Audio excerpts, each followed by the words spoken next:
मैं आपको बताऊंगा कि अगर आपके पास इस टाइप की कोई भी खराब बैटरी है तो उस खराब बैटरी को कैसे अपने घर पे रिपेयर करके दोबारा से यूज कर सकते हो।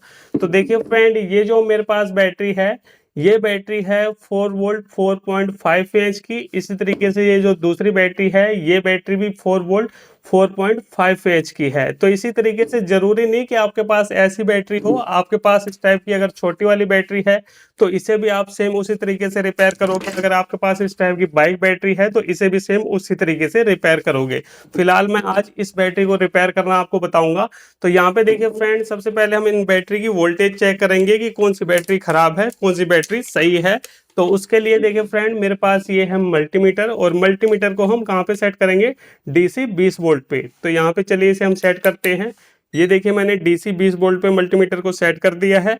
अब चलिए यहाँ पे एक एक करके हम दोनों बैटरी की वोल्टेज चेक कर लेते हैं कि कौन सी बैटरी खराब है और कौन सी बैटरी सही है। तो आप देख सकते हो फ्रेंड कि ये जो बैटरी है 1.98 ऐसे करके वोल्टेज इसकी आ रही है, और इस बैटरी की वोल्टेज चेक करते हैं तो ये बैटरी हमारी 3.80 वोल्ट दिखा रहा है। यानी ये बैटरी बिल्कुल ओके है फ्रेंड। इस बैटरी के अंदर प्रॉब्लम है, और इस बैटरी को हमने 3-4 घंटे लगातार चार्ज करके भी देख लिया, इससे ज़्यादा इसके जो वोल्टेज हैं वो नहीं बढ़ रहे हैं। तो देखिए हम कैसे इसे रिपेयर करेंगे। तो इसे रिपेयर करने के लिए देखिए फ्रेंड, सबसे पहले आपको क्या करना है, ये जो बैटरी होती है इसके अंदर देखिए ऊपर साइड आप देखोगे तो यहाँ पे आपको कट दिखाई दे रहा होगा। देखिए यहाँ पे एक छोटा सा कट दे रखा है। तो यहाँ पे हमें क्या करना है, इस कट के अंदर कोई पतली चीज फंसा के इसे खोलना है। इसके अंदर देखिए कैसे आप खोलोगे। इसे खोलने के लिए आप कोई भी पतली चीज ले सकते हो, चिमटी, पेचकस, जो भी हो आपके पास। मेरे पास देखिए ये पतला पेचकस है, इसकी मदद से हम इसको ऐसे फंसाएंगे और इस तरीके से उठाएंगे। देखिए इस तरीके से आपको उठाना है। देखिए यहाँ पे मैंने उठा दिया, और आप देख सकते हो फ्रेंड, जैसे मैंने इसे हटाया तो इसके अंदर आपको 2 पॉइंट दिखाई दे रहे हैं। ठीक है, अब इन पॉइंट के अंदर क्या है कि रबड़ की कैप लगी हुई है। तो यहाँ पे हमें क्या करना है, किसी चिमटी की मदद से इस कैप को भी बाहर निकाल लेना है। ये देखिए इस तरीके से हमें इसकी कैप को बाहर निकालना है, और संभाल के ये काम करना है, जल्दबाजी बिल्कुल भी नहीं दिखानी। इसके अंदर देखिए इस तरीके से हमने इसे बाहर निकाल लिया है। ये रबड़ की कैप होती है, ये देखिए इस तरीके से मैं दबा के दिखा रहा हूँ आपको, ये रबड़ की कैप होती है। और इसी तरीके से यहाँ से भी हमें इसकी रबड़ को हटा लेना है। ये देखिए यहाँ पे मैंने हटा लिया। अब यहाँ पे क्या है फ्रेंड कि जब मैंने इसकी कैप को हटाया तो इसके अंदर आपको 2 होल दिखाई दे रहे होंगे। तो हमें इसके अंदर क्या करना है, हमें इसके अंदर बैटरी का पानी डालना है। अब बैटरी का पानी कहाँ से मिलेगा, चलिए वो मैं आपको एक बार दिखा देता हूँ। आप देख सकते हो फ्रेंड कि आपके सामने एक इन्वर्टर की बैटरी दिखाई दे रही होगी। तो हम क्या करेंगे, इसी इन्वर्टर की बैटरी से पानी निकालेंगे। अब पानी को निकालना कैसे है वो देख लीजिए। तो सबसे पहले देखिए हम इस टाइप की एक सिरिंज लेंगे, जो कि किसी भी मेडिकल शॉप पे आपको 3 से 5 रुपए के अंदर आराम से मिल जाएगी। इसी सिरिंज से हमें पानी को निकालना है। अब यहाँ पे ध्यान क्या रखना है कि फ्रेंड, यहाँ पे आपको सारी चीज़ें आराम से करनी है, क्योंकि एक भी छिट्टा अगर पानी का आपके स्किन पे या कपड़े पे लगता है तो वहाँ पे नुकसान आपको पहुँच सकता है। तो ये चीज़ आपको ध्यान रखनी है। तो हम क्या करेंगे, इनमें से किसी भी एक पॉइंट को खोल लेंगे। इस तरीके से देखिए ये बैटरी का वाटर लेवल होता है, जिससे हमें पता चलता है कि बैटरी के अंदर पानी कम है या ज़्यादा है। तो यहाँ पे देखिए हम किसी एक को खोल रहे हैं। इस तरीके से यहाँ पे आपको भी खोल लेना है अगर आपके घर पे बैटरी है। और बैटरी नहीं है आपके पास तो भी मैं आपको जुगाड़ बताऊंगा, वो आगे बताऊंगा, लेकिन अभी देख लो। इस तरीके से हमने इसे खोल लिया, और यहाँ से हम क्या करेंगे, इसको अंदर की तरफ डालेंगे और यहाँ से पानी निकाल लेंगे। तो ये देखिए फ्रेंड, यहाँ पे ये पूरा भर गया है। अब इसको हम क्या करेंगे, ये मेरे पास अभी कोई बर्तन तो है नहीं, तो यहाँ पे मैं इसके अंदर डाल रहा हूँ। इस तरीके से 2-3 सिरिंज पानी हम डाल लेंगे इसके अंदर। देखिए ऐसे पानी आपको डाल के इकट्ठा कर लेना है, किसी भी बर्तन के अंदर कर सकते हो। तो ये मैंने कर लिया। अब फिर से हम यहाँ पे पानी को फिर से निकालेंगे। आपको इस टाइप की जो बैटरी है उसके अंदर आपको सिर्फ 2-3 सिरिंज से ही पानी आपको निकालना है, ज़्यादा डालने की ज़रूरत नहीं है। तो ये मैंने फिर से निकाल लिया, और इसको हम फिर से इसके अंदर इकट्ठा कर लेंगे। ये देखिए ये मैंने इकट्ठा कर लिया, एक बार और निकाल लेंगे। ये काम आपको करना है। ये देखिए इस तरीके से हमने कर लिया। तो यहाँ पे लगभग हमने 3 सिरिंज से पानी को निकाल लिया। इतना पानी हमारे लिए पर्याप्त है हमारी बैटरी के हिसाब से। अगर आपकी बैटरी ज़्यादा बड़ी है तो उस हिसाब से आपको ज़्यादा पानी डालना पड़ेगा। अब ये हमने कर लिया, इसके कैप को हम फिर से लगा देंगे। ये देखिए इस तरीके से इसकी कैप को हमें फिर से लगा देना है। ये मैंने इसे टाइट कर दिया है। तो यहाँ पे इतना काम हो गया। अब चलिए हम देखते हैं कि आगे बैटरी के अंदर क्या करना है। ये देखिए फ्रेंड, इन्वर्टर की बैटरी से जो हमने पानी निकाला था वो पानी यहाँ पे है। अब यहाँ पे हमें क्या करना है, उसी सिरिंज को लेना है। ये देखिए, ये वही सिरिंज है जिससे हमने पानी को निकाला था। अब इस पानी को दोबारा से हम इसके अंदर भरेंगे। ये देखिए, इस तरीके से हमने भर लिया है। अब इस पानी को हमें क्या करना है, इस बैटरी के अंदर डालना है। ये देखिए, संभाल के डालना है इस पानी को, ऐसा ना हो कि आपकी आंखों पे छिट्टा पड़े या कपड़े पे पड़े। तो इस तरीके से बिल्कुल प्यार से डालना है, जल्दबाजी बिल्कुल भी नहीं डाल करनी है आपको। इस तरीके से बिल्कुल प्यार से करना है। ये देखिए, यहाँ पे हमने कर दिया, इसी तरीके से हम इसके अंदर भी डालेंगे।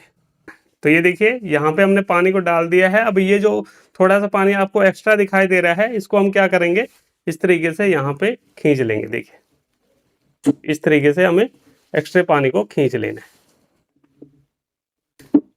ठीक है, ये हमने कर लिया। तो यहाँ पे हमने इसके अंदर पानी को भर दिया है। अब उसके बाद देखिए फ्रेंड, हमें क्या करना है, ये जो कैप है रबड़ वाली, इस कैप को हम दोबारा से लगा देंगे। ये देखिए, इस तरीके से कैप को हमें दोबारा से लगा देना है पानी को अच्छे से भरने के बाद।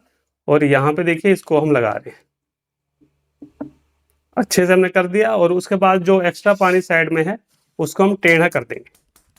इस तरीके से आपको बस इतना ही काम करना है। ये देखिए, यहाँ पे जो एक्स्ट्रा पानी है वो निकल गया है। उसके बाद ये जो इसके ऊपर का कवर है, यहाँ पे क्या है कि हल्का सा फेविक्विक या गोंद से चिपकाया रखा होता है इसे। तो यहाँ पे हल्की सी फेविक्विक डाल के आप इसे दोबारा से यहाँ पे फिक्स कर देना इस तरीके से। ठीक है, इस तरीके से फिक्स कर देना, ये आराम से चिपक जाएगा, कोई दिक्कत वाली बात नहीं है। अब इतना हमने काम कर दिया, इसके अंदर सिर्फ हमने पानी डाला है। अब यहाँ पे हम क्या करेंगे, इसको दोबारा से चार्ज करेंगे। चार्ज करने के लिए देखिए फ्रेंड, मेरे पास कीपैड फोन का एक पुराना चार्जर है जिसकी आगे की पिन चूहे ने काट दी थी। फिलहाल ये चार्जर बिल्कुल ओके है, तो यहाँ पे हम इसी का यूज करेंगे इसे चार्ज करने के लिए। अब यहाँ पे हम सबसे पहले क्या करते हैं, इसकी जो वायर है इसको थोड़ा सा छील के बड़ा कर लेंगे। इस तरीके से देखिए, इसकी वायर को हम थोड़ा सा छील के बड़ा करेंगे। ये वायर तो हमारी कट गई है फ्रेंड, क्योंकि इस टाइप के जो चार्जर होते हैं आपको भी पता है इनकी वायर काफ़ी हल्की होती है। तो इसको हम थोड़ा सा संभल के निकालते हैं। ये देखिए, यहाँ पे एक वायर हमने निकाल दी। और इसी तरीके से ये दूसरे साइड की जो वायर है इसको भी हम छील लेंगे। ये देखिए, यहाँ पे हमने इसकी वायर को निकाल लिया है। अब यहाँ पे हम चिमटी लेंगे। ये देखिए, मेरे पास ये चिमटी है। और इस चिमटी को हम कैसे लगाएंगे, प्लस माइनस देख के आपको लगाना है। इस तरीके से देखिए, इसके अंदर ये जो वायर है इसको पहले हम ऐसे मोड़ेंगे। और मोड़ने के बाद यहाँ पे देखिए, ये जो कवर है चिमटी का, पहले इसको डालना है। ये हमने डाल दिया। उसके बाद यहाँ पे देखिए, चिमटी के अंदर होल है। तो अगर आप सोल्डिंग नहीं करना चाहते तो इस होल के अंदर सिंपली इसे फंसाइए इस तरीके से और ऐसे घुमा दीजिए। ये घुमाने के बाद इसको हम आगे की तरफ कर देंगे। तो ये मजबूती के साथ लग गया है हमारा। इसी तरीके से ब्लैक वाली को भी हम लगाएंगे। चिमटी को लगा लिया है। तो सबसे पहले यहाँ पे मैं आपको ये चार्जर के वोल्टेज भी चेक करा दूं, कहीं आप सोचो कि वैसे ही सर ने पागल बना दिया। तो यहाँ पे देखिए, ये मेरा एक्सटेंशन बोर्ड है। तो एक बार यहाँ पे हम इसको इस तरीके से कर लेते हैं और यहाँ पे इसको हम सप्लाई देते हैं। ठीक है, अब ये चार्जर है, इसकी एलईडी खराब है तो इसलिए आपको यहाँ पे जलती हुई कुछ भी नहीं दिखेगी। लेकिन यहाँ पे हम पहले इसकी वोल्टेज चेक कर लेते हैं। तो ये देखिए फ्रेंड, मल्टीमीटर को हम डीसी 20 वोल्ट पे ही सेट करेंगे। और यहाँ पे जो पहले चार्जर लगा हुआ था फ्रेंड, मैंने उस चार्जर को बदल दिया क्योंकि वो चार्जर खराब था। तो यहाँ पे हमने दूसरा चार्जर लिया है। तो चलिए यहाँ पे इस चार्जर की वोल्टेज चेक कर लेते हैं एक बार। तो यहाँ पे आप देख सकते हो फ्रेंड, मल्टीमीटर स्क्रीन पे 8.12 वोल्ट यहाँ पे हमें आउटपुट मिल रही है इस चार्जर से। अब कुछ लोगों के दिमाग में ये आ सकता है कि सर बैटरी तो हमारी 4 वोल्ट की है और यहाँ पे हमें 8 वोल्ट मिल रहे हैं, तो ऐसे में तो ये बैटरी खराब हो जाएगी। तो ऐसा बिल्कुल भी नहीं है, क्योंकि जब हम इस तरीके से यानी बिना लोड के किसी भी चार्जर की आउटपुट वोल्टेज चेक करते हैं तो हमेशा वोल्टेज आपको ज़्यादा मिलेगी। जब आप इसके साथ में बैटरी को जोड़ दोगे तो इसकी जो वोल्टेज है वो एकदम करेक्ट आ जाएगी चार्जिंग के लिए। तो ये चीज़ आपको ध्यान रखनी है। तो चलिए यहाँ पे ये जो हमने बैटरी ली थी, ये देखिए वही बैटरी है। कहीं आप सोचो कि ये दूसरी बैटरी है, ये वही बैटरी है, इसके ऊपर निशान भी पड़ा हुआ था। तो यहाँ पे इस बैटरी को हम चार्ज लगाते हैं। ठीक है, और इसको हम लगाएंगे 15 मिनट के लिए चार्ज लगा के देखेंगे और देखेंगे कुछ बैटरी हमारी चार्ज हुई कि नहीं हुई। तो इस तरीके से देखिए हमने इसे चार्ज लगा दिया है। अब यहाँ पे देखिए एक बार मैं आपको इसकी वोल्टेज भी दिखाना चाहूँगा। आप देख सकते हो फ्रेंड 5.77 के आसपास यहाँ पे वोल्टेज दिखा रही है। इससे पहले जब हमने बिना बैटरी के लगाए चेक किया था तो यहाँ पे 8 वोल्ट दिखा रही थी। तो इस तरीके से जब आप लोड डालते हो तो वोल्टेज ऑटोमेटिक कम हो जाती है। तो हम कम से कम 15 मिनट इसको ऐसे ही चार्जिंग पे छोड़ देते हैं। उसके बाद फिर हम देखेंगे कि कुछ बैटरी हमारी चार्ज हुई कि नहीं हुई। तो फ्रेंड लगभग 15 मिनट हो चुकी है इस बैटरी को चार्ज लगाए। तो चलिए एक बार हम यहाँ पे इसकी वोल्टेज को दोबारा से चेक करते हैं कि भाई बैटरी हमारी चार्ज हुई कि नहीं हुई। तो यहाँ से हम क्या करते हैं, बंद कर देंगे और यहाँ से चिमटी को हटा देंगे। ठीक है, अब यहाँ पे देखते हैं कि हमारी बैटरी चार्ज हुई कि नहीं हुई, यहाँ पे क्लियर हमें पता चल जाएगा। तो यहाँ पे आप देख सकते हो फ्रेंड कि हमारी जो बैटरी है यहाँ पे बिल्कुल बढ़िया तरीके से अब चार्ज हो रही है। मल्टीमीटर स्क्रीन पे 4.22 वोल्ट यहाँ पे दिखा रहा है। तो जब हमने शुरू में इसे चेक किया था तो यहाँ पे क्या था कि एक भी वोल्ट प्रॉपर नहीं आ रहे थे, लेकिन अब यहाँ पे पानी डालने के बाद जब हमने इसे चार्ज किया 15 मिनट के लिए तो यहाँ पे 4.22 वोल्ट यहाँ पे शो कर रहा है। तो इसका मतलब क्या है कि ये बैटरी हमारी रिपेयर हो चुकी है। लेकिन ऐसा जरूरी नहीं है फ्रेंड कि आपकी हर बैटरी ऐसा करने से रिपेयर हो जाए, इसकी कुछ कंडीशन है। कंडीशन क्या है कि जैसे कि इन्वर्टर की बैटरी होती है फ्रेंड, उसके अंदर भी हमें महीने 2 महीने में पानी डालना पड़ता है। उसके अंदर लेवल होता है जिसमें हमें दिखाई देता है कि बैटरी का पानी खत्म है या नहीं है, तो उस हिसाब से हम उसके अंदर बैटरी का पानी डालते हैं। लेकिन ये जो बैटरी होती है फ्रेंड कुछ इस तरीके से फिक्स होती है। तो इसके अंदर जब कंपनी से ये बैटरी बनती है तो एक ही बार पानी डालते हैं, उसके बाद क्या होता है, यूज होने के बाद धीरे धीरे पानी इसका सूख जाता है। तो ये बैटरी काम करना कम कर देती है या बिल्कुल खत्म कर देती है।